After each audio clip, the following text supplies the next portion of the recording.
Hey everyone, and welcome back to another video. And in this video, I'm going to be going over how to fix DoorDash white screen on an iPhone.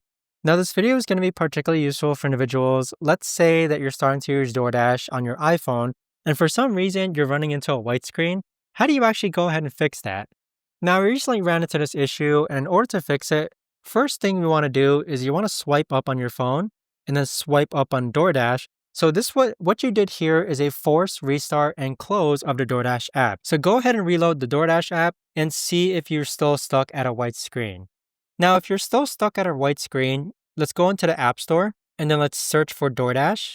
And you want to make sure that you're updated to the latest version of DoorDash. So as you can see here, an update is available. So at which point I would just go ahead and update DoorDash. Now, as obvious as it sounds, if you're still running into the white screen issue, do make sure that you're connected to a stable Wi-Fi or cellular network. Sometimes the issue might be due to a weak connection, and that's one of the most common reasons why people run into a white screen. Now, aside from that, if the white screen still persists, worst case scenario, you can just delete the app and reinstall it.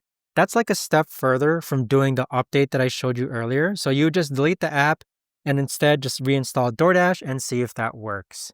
But there you have it, guys. That right there is the best and easiest way that I know of to actually go ahead and fix a DoorDash white screen on your iPhone.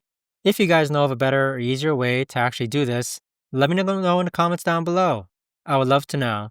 Thanks so much for watching, everyone, and I'll see you guys all in the next video.